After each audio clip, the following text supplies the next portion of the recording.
السلام علیکم ورحمۃ اللہ وبرکاتہ۔ الحمد للہ رب العالمین والصلاة والسلام علی سید الانبیاء والمرسلین وعلی آلہ واصحابہ اجمعین، اما بعد، قال اللہ تبارک وتعالی فی کلامہ المجید والفرقان الحمید، اعوذ باللہ من الشیطان الرجیم، بسم اللہ الرحمن الرحیم۔ یا ایہا النبی قل لازواجک وبناتک ونساء المؤمنین یدنین علیہن من جلابیبہن ذلک ادنی ان یعرفن فلا یؤذین وکان اللہ غفورا رحیما۔ وقال فی موضع آخر قل للمؤمنات يغضضن من أبصارهن ويحفظن فروجهن ولا يبدين زينتهن إلا ما ظهر منها وليضربن بخمرهن على جيوبهن ولا يبدين زينتهن۔ وقال النبي صلى الله عليه وسلم إذا لم تستحي فاصنع ما شئت، او کما قال علیہ الصلاۃ والسلام۔ اللہم صل وسلم وبارک علی سیدنا محمد وبارک وسلم۔ اللہم صل وسلم وبارک علی سیدنا محمد وبارک وسلم۔ اللہم صل وسلم وبارک علی سیدنا محمد وبارک وسلم۔ معزز سامعین کرام، محترم بزرگوں اور دوستوں، گھروں میں بیٹھ کر سننے والی معزز خواتین اسلام، مغربی تہذیب اور مغربی ممالک اور یورپی کلچر اور مغربی فسانے اور کلچرز نے اسلام کو بدنام کرنے اور اس کے خلاف سازشیں، چالاکیاں اور پروپیگنڈے کئی طریقے کے استعمال کیے اور آج بھی کر رہے ہیں۔ ان کا مشن، ان کا کام اسلام کا نام و نشان اور اسلام کو ختم کرنا اور اسلام کے خلاف سازشیں کرنا ہے۔ یہ مغربی کلچر اسلامی تہذیب، اسلامی تمدن اور اسلامی ثقافت کو ختم کرنا چاہتا ہے، لیکن ان کو یہ بات بھی معلوم ہے کہ اسلام کو جتنا دبایا جائے گا یہ اتنا ہی ابھرے گا، اسلام کو جتنا نیچا دکھایا جائے گا یہ اتنا ہی بلند پایا اور عظیم مرتبے پر پہنچے گا۔ شاعر نے کہا کہ اسلام میں قدرت نے، اسلام کی فطرت میں قدرت نے لچک دی ہے، اسلام کی فطرت میں قدرت نے لچک دی ہے، جس کو اتنا دباؤ گے یہ اتنا ہی ابھرے گا، جتنا اس کو دباؤ گے یہ ابھرتا رہے گا۔ یہ اسلام کی ایک ایسی لچک اور فطرت نے جو قدرت نے لچک دی ہے وہ اسلام میں ہم اور آپ دیکھ سکتے ہیں۔ اس اسلامی تہذیب کو ختم کرنے کے واسطے مغربی تہذیب نے ایک ایسا جاہلانہ رسم اور ایک ایسے جاہلانہ تصور اور بات کو شمار کیا اور بات کو ایجاد کیا جو اسلامی مملکت اور اسلام میں رہنے والی عورتیں خاص طور پر اس کی طرف شامل ہو گئی۔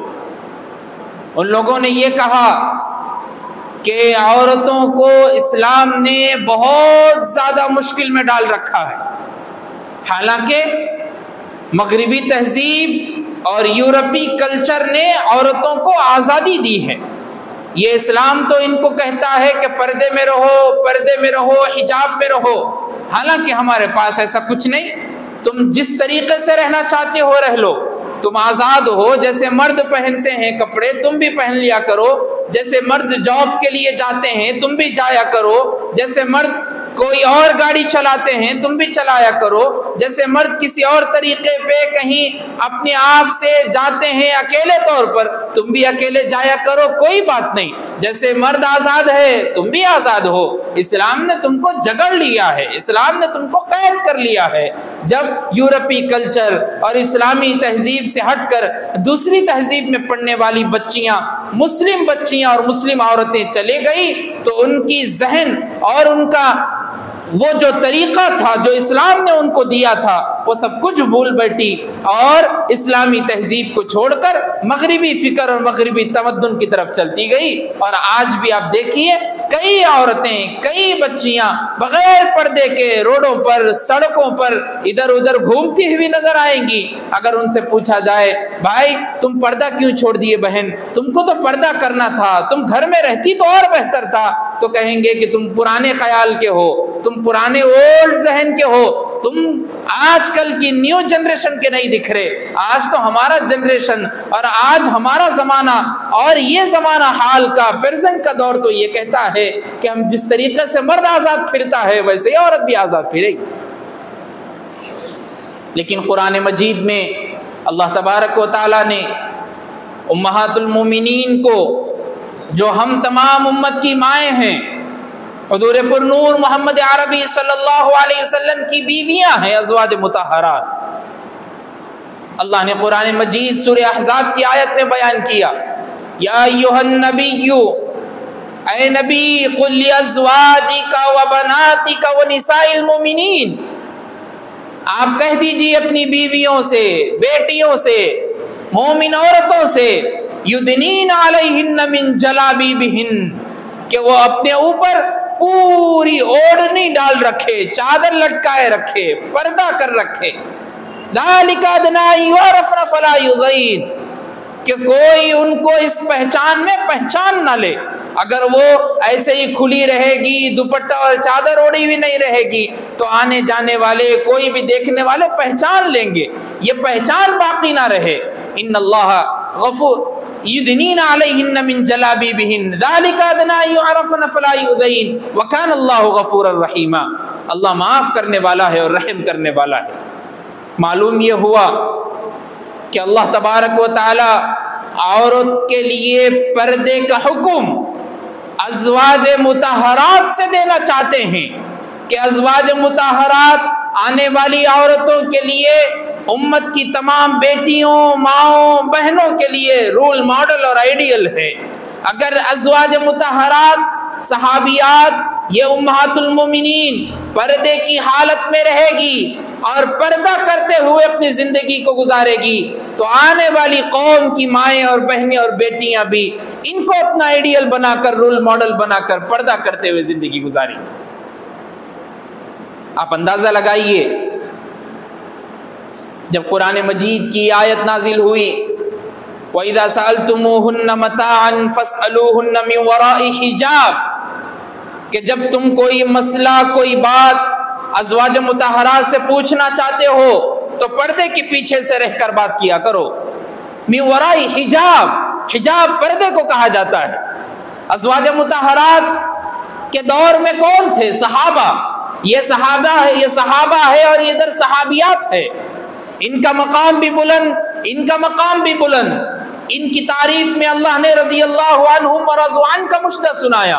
یہ ایسی صحابہ کی جماعت، ان کی پاکیزگی کا عالم تو کچھ اور تھا، ان سے گناہ تو سرزد ہوتے تھے لیکن اللہ ان کو معاف کر دیے۔ یہ اتنے بلند مقام پر ہونے کے باوجود بھی جب کسی خاتون سے یا امہات المومنین کے کسی ماں سے بات کرتے تھے تو پردے کے پیچھے سے رہ کر بات کرتے۔ آپ اندازہ لگائیے، صحابہ کا اتنا بڑا مقام ہونے کے باوجود بھی وہ پردے میں رہ کر بات کرتے ہیں۔ ہم تو نارمل انسان ہیں، ہم تو عام آدمی ہیں، ہم سے تو منٹوں اور سیکنڈوں میں گناہ ہو سکتے ہیں، تو ہم کو کتنا زیادہ، اور عورتوں کو کتنا زیادہ ہم سے پردہ کرنے کی ضرورت ہے۔ یاد رکھیے، عورت کی 4 حیثیتیں ہوتی ہے، 4 درجے ہوتے ہیں۔ عورت کا ایک حیثیت ماں کی ہوتی ہے، عورت کی ایک حیثیت بیٹی کی ہوتی ہے، عورت کی ایک حیثیت بہن کی ہوتی ہے، عورت کی ایک حیثیت بیوی کی ہوتی ہے، یہ 4 حیثیتیں اور 4 درجے عورت کے ہوتے ہیں. یہ 4 درجوں میں بھی اللہ کے رسول صلی اللہ علیہ وسلم نے عورت کی تعریف اور عورت کی فضیلت کو بیان کیا. سب سے پہلا درجہ عورت کا درجہ ماں ہے، ماں کی حیثیت ہے. تو اب اندازہ لگائیے قرآن مجید میں اللہ تبارک و تعالیٰ نے جہاں بھی ماں باپ کا تذکرہ کیا اس سے پہلے اپنی وحدانیت کا اعلان کیا. وَاعْبُدُوا اللَّهَ، اللہ کو ایک مانو، اللہ کی عبادت کرو، اللہ کی بندگی کرو. وَلَا تُشْرِكُوا، اس کے علاوہ کسی کو شریک مت ٹھہراؤ. آگے کیا کرنا ہے؟ وَبِالْوَالِدَيْنِ إِحْسَانًا، اپنے والدین کے ساتھ حسن سلوک کرو. آگے فرمایا وَلَا تَقُل لَّهُمَا أُفٍّ، ان کو اف بھی مت کہو. جواب دینا تو دور کی بات، ان کے سامنے چیخنا تو دور کی بات، ان کے سامنے چلانا تو دور کی بات، ان کو جھڑکی دینا تو دور کی بات، ان کو غلط طریقے سے بات کرنا تو دور کی بات، ان سے اف بھی مت کہو، خاموش رہ جاؤ. ماں کا اتنا بڑا عظیم درجہ بیان کیا. اس سے بڑھ کر کیا اور ہوگا؟ نبی کریم صلی اللہ علیہ وسلم سے ایک صحابی نے پوچھا، اللہ کے رسول صلی اللہ علیہ وسلم میں سب سے زیادہ کس کے ساتھ حسن سلوک کروں؟ نبی صلی اللہ علیہ وسلم نے فرمایا امو کا، تمہاری ماں کے ساتھ. پھر پوچھا ثم من، پھر کون؟ کہا امو کا، تمہاری ماں کے ساتھ. پھر پوچھا ثم من، پھر کون؟ کہا امو کا، تمہاری ماں کے ساتھ. 3 مرتبہ سوال کیا گیا، 3 مرتبہ جواب ماں کا ملا. 4تھی مرتبہ جب سوال کیا گیا تو کہا ثم ابو کا، تمہارے باپ کے ساتھ اس نے سلوک کرو. ماں کا اتنا عظیم مرتبہ بیان کیا. آپ اندازہ لگائیے کسی اور کلچر میں، کسی اور تہذیب میں، کسی اور پڑھنے والے، کسی اور سوسائٹی میں رہنے والے ان لوگوں سے پوچھئے ماں کا مقام و مرتبہ جس طریقے سے اسلام میں بیان کیا گیا، کیا کسی اور دھرم، کیا کسی اور مذہب میں ایسی اہمیت اور فضیلت کو بیان کیا گیا؟ نہیں. اس سے بڑی اور کیا فضیلت ہو ماں کی، جس کے بارے میں نبی کریم صلی اللہ علیہ وسلم نے بیان فرمایا الجنت تحت اقدام الامہات، جنت تمہارے ماں کے قدموں کے نیچے رکھ دی گئی.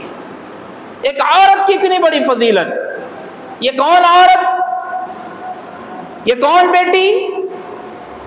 زمانہ جاہلیت میں جس کے پیدا ہوتے ہی زندہ درکور کر دیا جاتا تھا. یہ کون بیٹی؟ اگر کسی کے پاس بیٹی پیدا ہوتی، قرآن مجید نے اس کا نقشہ کھینچا وَإِذَا بُشِّرَ أَحَدُهُمْ بِالْأُنثَىٰ ظَلَّ وَجْهُهُ مُسْوَدًّا وَهُوَ كَظِيمٌ، جب ان کے پاس کوئی لڑکی پیدا ہوتی تو ان کے چہرے سیاہ ہو جاتے تھے، کالے پڑ جاتے تھے، نیچے صورت کو ڈال کر گلی میں گھومتے رہتے تھے اور لوگ تانا دیتے تھے دیکھو اس کے پاس بیٹی ہوئی، یہ تو کچھ کر نہیں سکتا، اب اپنا بیٹا کہاں سے ہوگا، جنگ پہ کہاں سے بھیجیں گا، بیٹی ہوئی. تو عرب کا زمانہ جاہلیت میں دستور تھا جب عورت حاملہ ہوتی تھی تو اس سے پہلے گڑھا کھود کر رکھتے تھے.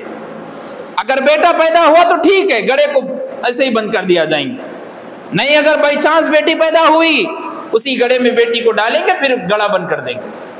ایسا زمانہ عرب کا یہ دستور.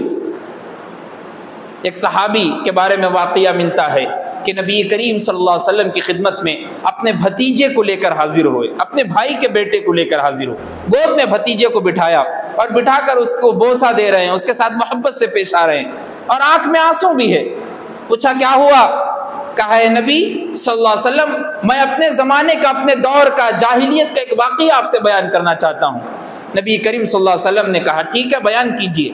صحابہ بیٹھے ہوئے، نبی سامنے بیٹھے ہوئے، وہ صحابی اپنا واقعہ زمانہ جاہلیت کا بیان کر رہے کہ ایک مرتبہ میں جنگ سے واپس لوٹا، لوٹنے سے پہلے میری بیوی حاملہ ہو چکی تھی اور جب میں لوٹا تو میری بیٹی پیدا ہو گئی میری بیوی سے، اور جب میری بیٹی پیدا ہوئی میری بیوی نے 1-2 دن مجھ سے چھپا کر رکھا، لیکن میں تو شوہر ہوں، معلوم تو ہونا ہی تھا، معلوم ہو گیا.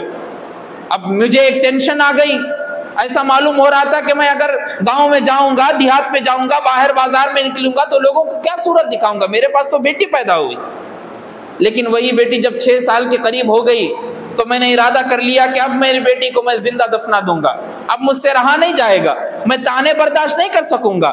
اپنی بیوی سے کہا کہ چلو میں اس کے ساتھ ذرا گھوم کے آتا ہوں. بیوی بھی سمجھ گئی کہ اب یہ میری بیٹی واپس آنے والی نہیں، یہ تو ایک بہانہ ہے صرف لے جانے کا. بیٹی کی محبت اتنی تھی، اپنے باپ کے ساتھ چمٹ کر محبت کر رہی ہے، اتنی دیر کے بعد سفر سے واپس لوٹے، اتنے دنوں کے بعد، سالوں کے بعد. وہ صحابی رو رہے ہیں، نبی کریم صلی اللہ علیہ وسلم مجمع میں نبی خود رو رہے ہیں، صحابہ رو رہے ہیں اور اپنے واقعہ خود کا زمانہ جاہلیت کا بیان کر رہے ہیں. تو بیٹی محبت میں گلے سے لپٹ گئی، باپ سے کہا ابا جان کہاں لے کر جا رہے ہیں؟ میں نے کہا چلو ہم گھوم کر آتے ہیں، کھیل کر آتے ہیں۔ بیٹی اور ناچنے لگی خوشی میں مسرت میں کہ ابا کے ساتھ میں گھومنے کے لیے جا رہی ہوں، باہر نکل رہی ہوں، بازار میں جاؤں گی، کھیلوں گی، کودوں گی۔ جب باپ مجھ کو بازار سے لے جانے کے بجائے جنگل کی طرف لے جاتا ہے، اس بچی نے مجھ سے پوچھا ابا ہم ادھر کہاں جا رہے ہیں؟ تو میں نے جواب دیا ہم جنگل میں ایک کھیل کھیلیں گے۔ تو بیٹی پھر لاڑ و پیار و محبت میں باپ کے ساتھ چل پڑی، اور جب میں جنگل کے بیچ میں پہنچا، وہاں پہنچنے کے بعد میں گڑھا کھودنے لگا۔ بیٹی کی محبت تو دیکھیے باپ کے ساتھ کیا ہوتی ہے۔ وہ صحابی بیان کرتے ہیں جب میں گڑھا کھود رہا تھا اور گڑھا کھودتے وقت جو دھول مٹی میرے داڑھی میں میرے بالوں میں آ کر گر رہی تھی، میری چھوٹی بیٹی اپنے ننھے منھے ہاتھوں سے اس دھول کو صاف کر رہی ہے۔ اس کو نہیں معلوم کہ گڑھا اس کے لیے کھودا جا رہا ہے، اس کو نہیں معلوم کہ گڑھا اس کو دفنانے کے لیے کھودا جا رہا ہے، اس کو ڈالنے کے لیے کھودا جا رہا ہے، لیکن باپ کے سر پر مٹی ہے، باپ کے داڑھی میں ایک دھول ہے، اس کو صاف کر رہی ہے۔ اور جب مجھ سے یہ دیکھا نہیں گیا، رونا اسٹارٹ ہو گیا، آنکھ میں آنسو ہو گئے، لیکن دل میں وہ کیفیت تھی کہ نہیں، میں اپنے بڑے بڑے لیڈر کو کیا جواب دوں گا اگر بیٹی پیدا ہوئی میرے پاس تو۔ میں جانتے ہوئے بھی، یہ سب کام کرتے ہوئے بھی، بیٹی کو جب میں 6 سالہ بیٹی کو گڑے میں رکھتا ہوں، بیٹی سمجھ گئی، اتنی تو عقل مند تھی۔ اب میرے سے ایک سوال میری بیٹی نے پوچھا تھا، آج تک جب بھی میں سوچتا ہوں وہ سوال میرے ذہن میں ستاتے رہتا ہے۔ بیٹی نے مجھ سے پوچھا تھا ابا ایک سوال میں کرتی ہوں، بتائیے میری ایک غلطی کیا تھی، صرف وہ بتا دیجئے۔ آپ دفنا رہے ہیں اپنے ہاتھوں سے، مجھے یہ بھی رضامندی ہے، آپ دفنائیں گے میں دفن ہو جاؤں گی، لیکن ایک غلطی بتا دیجئے میری غلطی کیا تھی؟ میری غلطی یہ تھی کہ میں پیدا ہو گئی، میری غلطی یہ تھی کہ میں تمہارے گھر میں پیدا ہوئی، میری غلطی یہ تھی کہ میں تم کو باپ بنائی، کیا غلطی تھی ذرا وہ تو بتائیے۔ جب بھی میرے پاس کوئی جواب نہ تھا اے نبی، آج بھی میرے پاس کوئی جواب نہیں، لیکن جب سے اسلام آیا، جب سے آپ آئے، جب سے بیٹی کی محبت کو اجاگر کیا، جب سے بیٹی کی تعریف کی، جب سے دیکھیے میرے دل میں محبت تو چھوڑیے، اپنے بیٹے اپنے بیٹیوں سے زیادہ بھائی کے بیٹوں کو پسند کر رہا ہوں۔ اتنی محبت یہ اسلام نے دی بیٹی کو۔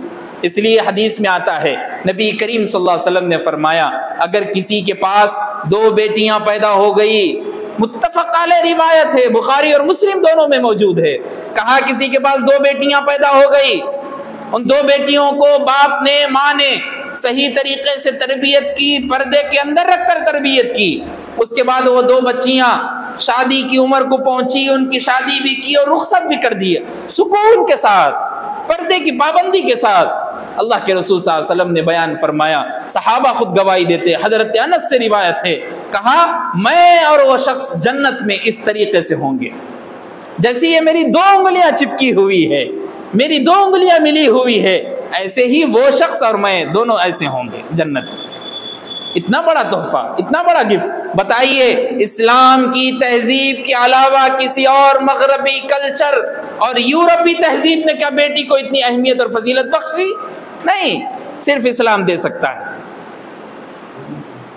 ایک بیٹی کی حیثیت بیوی کی بھی ہوتی ہے، کہا خیرکم خیرکم لأہلی، تم میں سے سب سے بہتر وہ شخص ہے جو اپنے بیوی کے لیے بہتر ہے، وَأَنَا خَيْرُكُمْ لِأَهْلِي، اور میں سب سے بہتر ہوں میں اپنے بیویوں کے لیے۔ نبی نے خود فرمایا صلی اللہ علیہ وسلم جو کوئی شخص باہر تو اچھا رہے گا، جیسے ہی گھر میں آئے گا تو منہ پھلا لیا، بیوی کے ساتھ بدتمیزی سے، بیوی کے ساتھ دشمنی سے، عناد سے بات کر رہا ہے، تو یہ حدیث بھی جان لیجئے، بیوی کے ساتھ محبت سے پیش آنا، بیوی کے ساتھ الفت سے پیش آنا، یہ اہل ایمان کی علامت ہے۔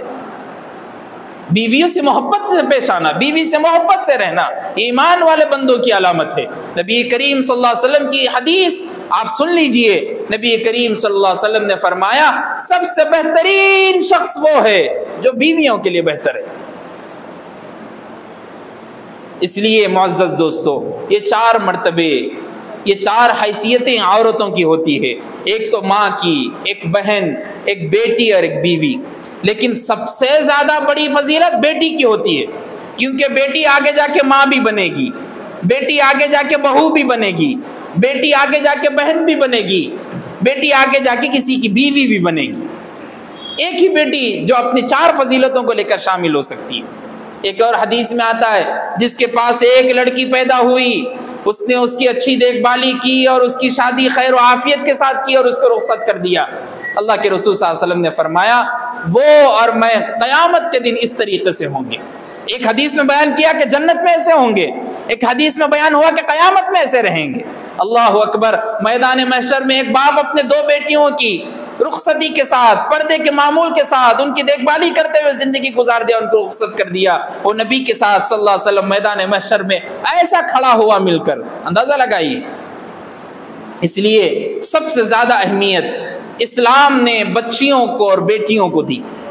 لڑکی کی اہمیت سب سے زیادہ اسلام میں بیان کی گئی، اور جب بیان کیا گیا اسلام میں اہمیت کو، ساتھ ہی ساتھ حجاب اور پردے کی بھی تلقین کی گئی، اس لیے کہ پردہ اور حجاب عورت کی عزت، عصمت، عفت، پاک دامنی کی نشانی ہے۔ جس کے اندر پردے کا معمول رہے گا، یاد رکھیے وہ عورت اللہ کے نزدیک سب سے زیادہ محبوب ہے، وہ عورت اللہ کے نزدیک سب سے زیادہ پسندیدہ ہے جو عورت پردے کے ساتھ رہتی ہے۔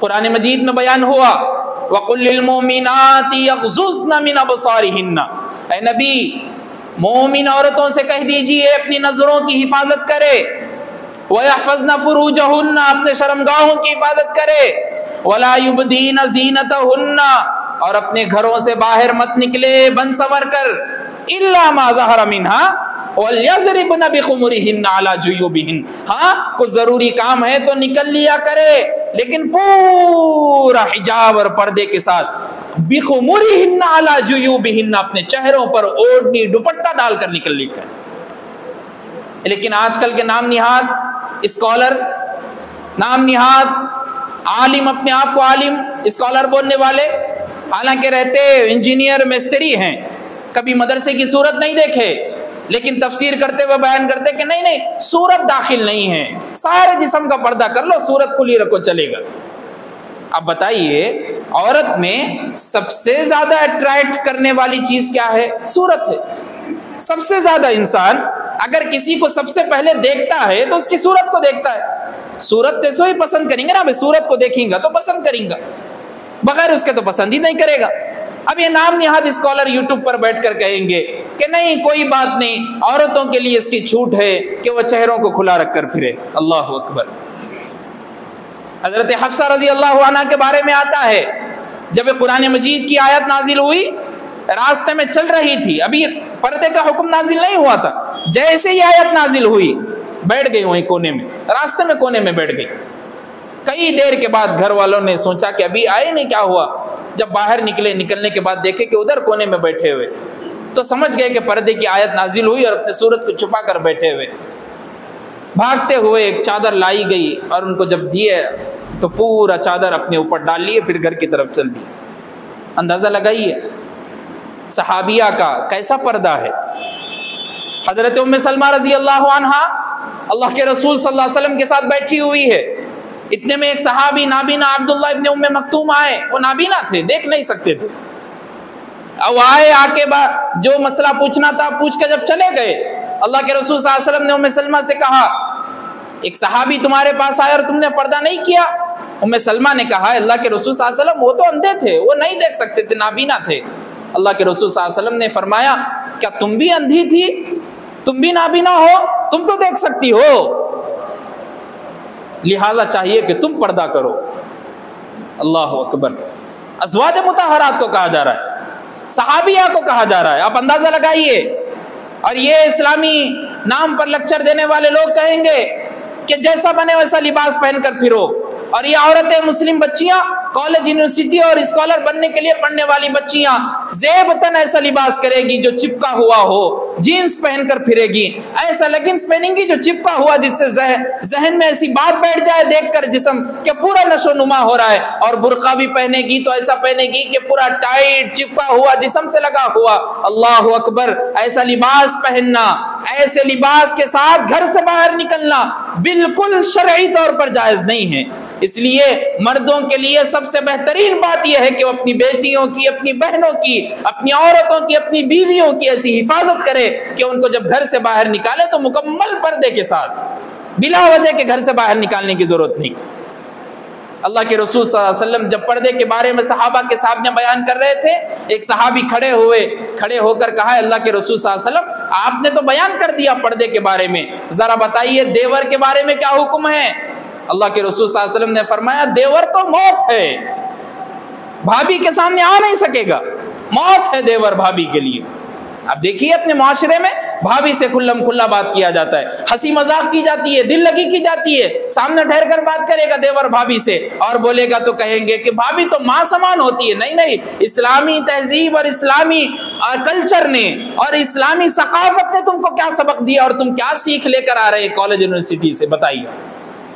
اور یہی بچیاں بے پردہ ہو کر ننگا ناچ کرتے ہوئے ڈسکو میں نظر آئے گی تو بہتر دکھے گا، یہی بچیاں ننگی پھرتی ہوئی روڈوں پر چلے گی تو بہتر دکھے گا، یہی بچیاں بیوٹی پارلر سے نکلتے ہوئے اپنے صورت اور اپنے جسم کی نشو نما کراتے ہوئے کسی حیوان قسم کے آوارہ قسم کے کتوں کو دکھائے گی تو بہتر دکھے گا، اور کہے گے کہ میری بیٹی تو بڑی پروفیشنل ہے، میری بیٹی تو USA کا ویزا لگنے والا ہے، میری بیٹی تو IT کمپنی میں کام کر رہی ہے، میری بیٹی تو بڑے یونیورسٹی اور انسٹیٹیوٹ سے پڑھ کر آئی ہے، وہ تو امریکہ میں رہی تھی، اس کی تو عادت ہے۔ مول صاحب آپ پرانے خیال کے ہیں، آپ دقیانوس ہے، آپ پرانے خیال اور پرانا عجیب دماغ ہے آپ کا، آپ کیا بیان کریں گے؟ اس جنریشن اور اس حساب سے بیان کیجئے، اب تو آزادی ہے۔ اللہ اکبر، یہ علماء، یہ خطبہ، یہ خطیب، یہ عالم، یہ حافظ جو کچھ آپ کے سامنے بیان کرتے ہیں یہ ان کا اپنے دماغ سے نکلی ہوئی بات نہیں، یہ ان کے اپنے دل سے نکلی ہوئی بات نہیں، یہ قرآن اور حدیث کے احکامات ہیں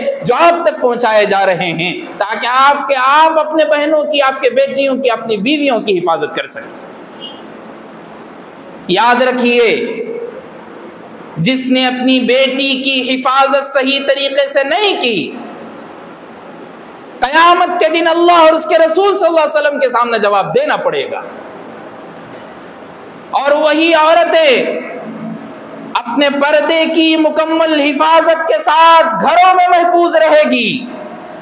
یاد رکھیے، انہی عورتوں کے بدن سے پیدا ہونے والے اورنگزیب پیدا ہو سکتے ہیں، انہی عورتوں کے بدن سے پیدا ہونے والے امام بخاری پیدا ہو سکتے ہیں، امام مسلم پیدا ہو سکتے ہیں، امام ترمذی پیدا ہو سکتے ہیں، شاہ اورنگزیب عالمگیر رحمہ اللہ پیدا ہو سکتے ہیں، ٹیپو سلطان پیدا ہو سکتے ہیں، محدث دکن پیدا ہو سکتے ہیں، شاہ ولی اللہ پیدا ہو سکتے ہیں۔ شرط یہ ہے کہ عورت مکمل پردے والی بن جائے، عورت مکمل پردے والی بن جائے۔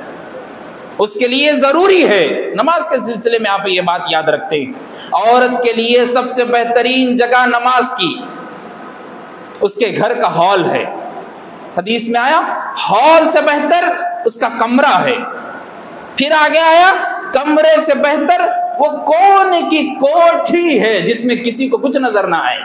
سب سے بہتر افضل نماز پڑھنا عورت کے لیے اس کے کمرے کا سب سے کونے کا حصہ ہے جہاں کوئی اس کی نظر نہ جائے اور کوئی نظر نہ آئے۔ اسلام نے اتنا پاکیزگی اور عفت کا سبق دیا۔ ایک مثال آپ کو دینا چاہتا ہوں کہ ایک چاکلیٹ، کوئی بھی چاکلیٹ آپ لیے 15-20 روپے کا تو اس کے اوپر پورا کور چڑھا ہوا رہتا ہے۔ اگر اس کور کو آپ پھاڑ کر نکالیں گے اور 2 گھنٹے 4 گھنٹے رکھیں گے تو 2 چیزیں ہو سکتی، یا تو پورا چاکلیٹ پگھل جائے گا، دوسری یہ چیز کہ بھائی اس کو چونٹیاں یا کوئی اور چیز آ کر چپک جائیں گے اور لپٹ جائیں گے۔ لیکن جب تک وہ کور میں تھا، پرنی میں تھا، محفوظ تھا، صحیح سالم تھا، کوئی ٹچ نہیں کر سک رہا تھا، نہ کیڑا آیا، نہ مکوڑا آیا، نہ کوئی اور آیا، نہ پگھل رہا ہے، بالکل صاف اس میں ہے۔ ویسے ہی عورت ہے، جب تک برقعے میں ہے، پردے میں ہے، دوپٹے میں ہے، اوڑھنی میں ہے، مکمل حفاظت ہے۔ جس دن وہ دوپٹہ کھلا، برقع نکلا، حجاب نکلا، اب مکوڑے آئیں گے، چونٹیاں آئیں گی، اب کھاتے ہوئے رہیں گے۔ آسان سی مثال۔ اب بعض عورتیں کہیں گی کہ بڑے بڑے پڑھنے کے بعد، اچھے ڈگریاں لینے کے بعد کہیں گے نہیں پردہ نہیں کرے تو بھی چلتا، اللہ پر ایمان لے کے آ لیے، رسول پر ایمان لے کے آ لیے، نمازیں پڑھ رہے، حج کو جا رہے، عمرے کو جا رہے، بس کافی ہے، پردہ کرنا ضروری تھوڑی ہے۔ ہاں کبھی کبھی برقع پہن لے رہے، ٹھیک ہے کوئی بات نہیں، لیکن ضروری تو نہیں نا، قرآن میں آنے کے بعد فرض ہو گیا، اب کیا ضروری۔